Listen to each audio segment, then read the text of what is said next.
Okay, so this is my 15,000th attempt to try and do this. So a little bit annoyed. Hopefully this will work though. So what I'm doing is part of an ongoing series where I'll be sort of talking you through the final section of the course, such as it is. Obviously, it's a shame that you'll probably, in the balance of probability, not going to get to study this and write about it as an exam. But I think it's the most interesting section because it kind of sort of summarizes everything that we've been looking at over the course. So it's the most synoptic section of the course. So the plan as it stands as we go forward is that I'll be sort of teaching this remotely, almost as if I would have done in class, but I'll have these sort of screencasts ready where I sort of talk through the PowerPoints or sort of issues, or maybe sort of show sequences from a film or whatever. And talk you through those, and then I'll sort of supplement that with Google Hangouts so we can discuss those. So first of all, what I'm going to do is sort of discuss with you and talk to you about ideology, what ideology is, and how we might be sort of working out ways to think about it. Obviously, the three films that we'll be studying as we go are A Girl Walks Home Alone at Night, The Babadook, and Yojimbo. Now, I know that A Girl Walks Home Alone at Night and The Babadook are both on Netflix, so hopefully you've got a Netflix subscription. If not, don't worry, because they're on Boxer Broadcasts right there. And indeed, I've basically, as you saw there, sorry, I'll just go back to that, is put those in a little playlist, which includes a documentary about ideology starring Slavoj Zizek, who's not that easy to say. I'm probably getting it wrong. But he sort of talks quite a lot about ideology. He's a sociologist. You might have come into contact with him, those who do sociology. I think I might have showed some of his stuff in media. But anyway, if you scroll to the bottom of the page here, you'll see this guy. Looks familiar, isn't he? The bloke staring at the screen on Bob. And if you log into that, you'll get that playlist. So you'll be able to see all three films for free. You don't have to get any DVDs or anything like that. Hopefully, obviously, we'll meet again as a class, and we'll have an opportunity to discuss these things one to one, in the same space. But obviously, we have to make do with what we've got, with strange times as they are. So the three films are A Girl Walks Home Alone at Night, which is an Iranian language, a Farsi, language, vampire film. Then we have The Babadook, which is an Australian ghost film, and then Yojimbo, which is a Japanese, not a samurai film, it's called a chambara, which is a sort of swordplay film, which is the sort of template for A Fistful of Dollars and loads of westerns, basically. And you'll kind of see that if you're familiar with sort of Clint Eastwood films, you'll see loads of that in Yojimbo. So we're going to kind of do them in the order that you see on the screen. So The Girl Walks Home Alone at Night first, then The Babadook, then Yojimbo. Unless there's any objections to that. It's just the easiest way because it goes from left to right, just like we read. So anyway, what I'm going to do is kind of just talk you through in the first sort of 15 minutes, because these screencasts, I try to get a better screencasting app. But this one only does sort of 15-minute blocks. The one that I had, which would record indefinitely, basically didn't work particularly well. I don't think this is the best version that I can do that. So what I'm going to try and do is sort of time my discussions one-sided as they are, into like 15-minute blocks, so then we can have kind of Q&As and stuff, or I can sort of pose questions at the end of at least 15 minutes, if not sooner, because obviously looking at me or listening to me staring at a screen is not the most interesting thing. So anyway, it's the synoptic section. So what that means is that we kind of look over everything that we've studied so far. So film form from exam one, the development of film form and how experimental films challenge film form. So we're going to see kind of elements of genre filmmaking and experimental filmmaking. Then we have to kind of think about how sort of technology and auteurship might shape a film, spectatorship, and lastly, sort of how filmmakers sort of create a world, and a verisimilitude around that.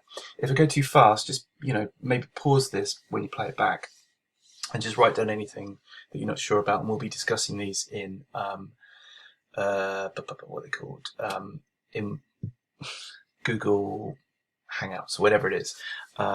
So you might actually see these before the lesson or afterwards, but all the time, but scheduled lesson times, I'll be online to kind of discuss or clarify anything.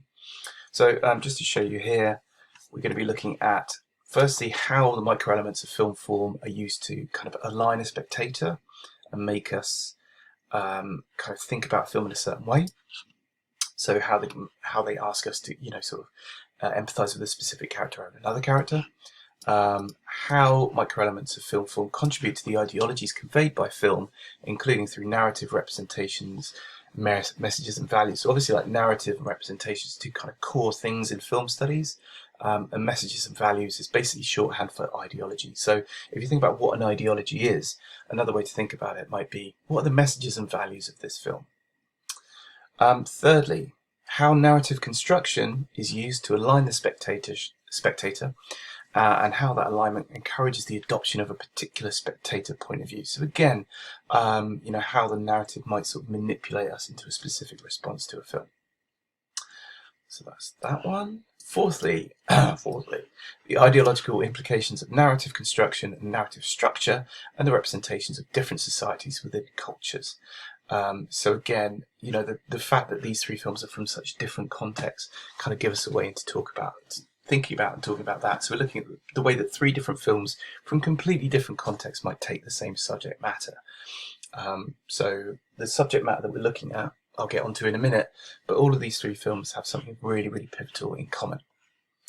And lastly, how the construction of narrative contributes to the shaping of ideologies and values in film, including how narrative structure can function as an ideological framework. Now, all of these sound quite confusing, but essentially what you're looking at is how filmmakers use sort of particular filmmaking techniques to make us think about a film or make us think about characters in a certain way. So the ideology that we're going to be looking at is that of the outsider, because I think out of the three options that we had, I think that's the most interesting.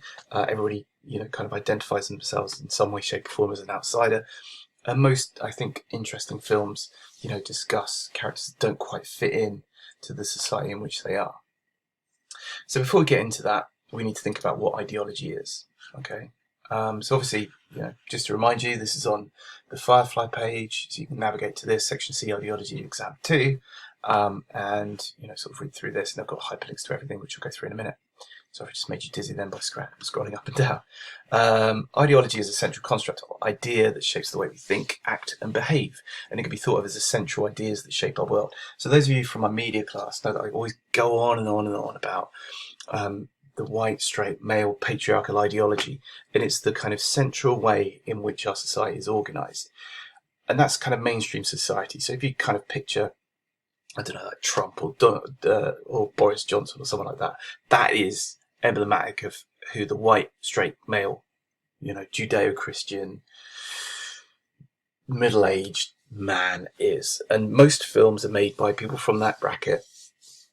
And consequently, most of the ways that we conceive the rest of the world are shaped around that ideology. So, our familial structures are shaped around the heads of the family, traditionally males, who breadwin and all that kind of stuff, and all those kind of stereotypes to do with our society rule, and obviously like repressive sexism and racism and stuff within our society, all because there has to be, in every society is based on these sets of dominant norms. Okay, and in our case, it's straight, white, Judeo-Christian, middle-aged men. Excuse me. So, whenever we watch a film, generally speaking, the main hero is an idealized version of this. So you think about Tom Cruise, about Keanu Reeves, about someone like that, like they're kind of very, James Bond or whatever, and they're very kind of emblematic of this kind of traditional view of masculinity. Whereas the bad guy will be English and camp. They might be missing an eye. They might have a different ethnicity. They might be basically someone who's completely opposite to the main character. So what I want to do is show you this video. It's only 2 minutes, which is a guy called Slavoj Žižek, who's Slovenian, hence the kind of interesting accents above his name. And he talks about what he thinks is ideology. Now, he's he's a philosopher, so he's going to talk in a more confusing way than I do, but it kind of gets a sense of it across. He's a really interesting character, but he's got quite bad diction, so just go with it a little bit. Hey, buddy, you gonna pay for that or what?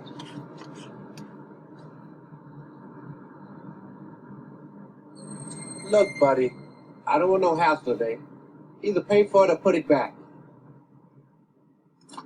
According to our common sense, we think that ideology is something blurring, confusing our straight view.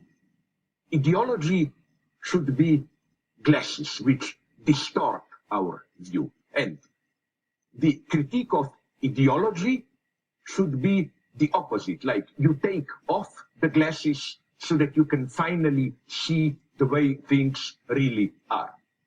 This precisely, and here the pessimism of the film, of They Live, is well justified. This precisely is the ultimate illusion. Ideology is not simply imposed on ourselves. Ideology is our spontaneous relationship to our social world, how we perceive its meaning, and so on and so on. We, in a way, enjoy our ideology. All right. To step out of ideology, it hurts. It's a painful experience. You must force yourself to do it.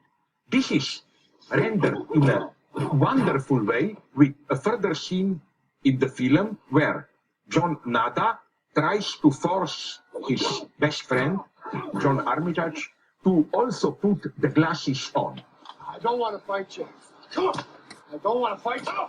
Stop it. No! And it's the weirdest scene in the film. The fight takes 8-9 minutes. Put on the glasses. It may appear irrational, because why does this guy reject so violently to put the glasses on? It is as if he is well aware that spontaneously he lives in a lie, that the glasses will make him see the truth, but that this truth can be painful, can shatter many of your illusions. This is a paradox we have to accept. The glasses! Oh! Put them on! The extreme violence of liberation.